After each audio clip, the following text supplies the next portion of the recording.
PC leader Doug Ford celebrates his win to become the next Premier of Ontario after winning a majority in the election on June 7, 2018. Fred Lum, The Globe and Mail. Fred Lum, The Globe and Mail. In response to Wente, the barbarian has stormed Ontario's gates. There's a pattern here. First Brexit, then Mr. Trump, the German and Italian elections, and now Mr. Ford. Whether one cares for the personalities or not, they're all a part of the backlash against some of the progressive forces that have held sway in the Western world for some time. When the political pendulum begins to swing, it never stops in the middle. Those that condemn the likes of Mr. Trump and Mr. Ford should consider who is voting for them and what their issues are, because more moderate politicians have forgotten them. Globalization and freer international trade have been engines of growth in the last 20 years, but some have been left behind and many have not benefited from it. They feel ignored by their leaders and the media. A symbol of that distance between parts of the population is on full display at the G7 right now. The fact that our country is spending over $600 million for a 36-hour event in Quebec is almost obscene in the eyes of many.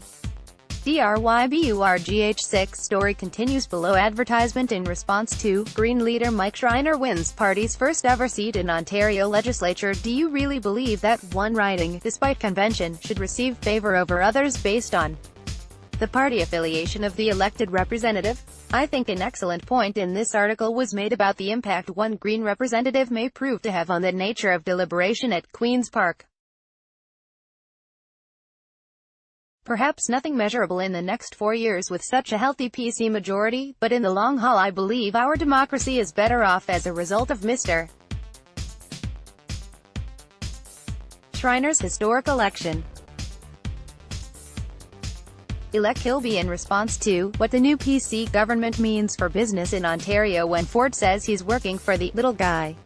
I wonder who that is. Is it small business owner who took a hit from the 21% increase in the minimum wage, or the employee that was anticipating another rise in their minimum wage to $15? Is it the doctor whose practice has come under assault from Win, or the elderly patient who may lose some access to the hospital that Ford wants to close? Ford says he wants to open business for Ontario business. What does that mean? Does Ford get on a plane and tell Trump to jump in Lake Ontario or fight for Ontario along with Trudeau? Looking at the election map, southwestern Ontario voted for Ford. The rest of this vast province voted NDP. Does Ford only work for the people south of Barrie to Windsor? Time will tell. Story continues below. Advertisement. Golf guy 3. I'm not crazy about Doug, but the party has serious depth. They have a litany of people to use in cabinet. Do a full audit and see where the books are at. Go slow with the big cuts, and fast on the easy ones. Reach out to business and see what they need to compete globally. Put in place plans to help on stay competitive 4 years from now. Story continues below. Advertisement. Lastly, let your people speak for themselves. Don't be the center of attention, good and bad.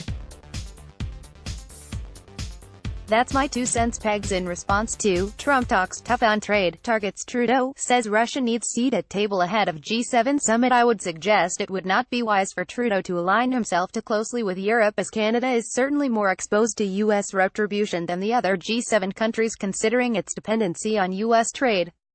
Trump is right on Canada's dairy tariffs of 270%, not only to the detriment of U.S. farmers but more significantly to Canadian consumers.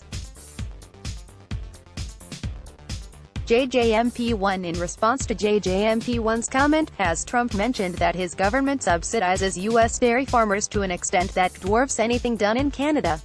There is too much milk, that's why we have supply management and subsidies. U.S. dairy farmers have been losing global market share for years. This is not a black and white case, but it is something that can be solved and which has been blown up out of all proportion. 99% of trade between the US and Canada is duty-free. There are, in my view, ulterior motives at work here.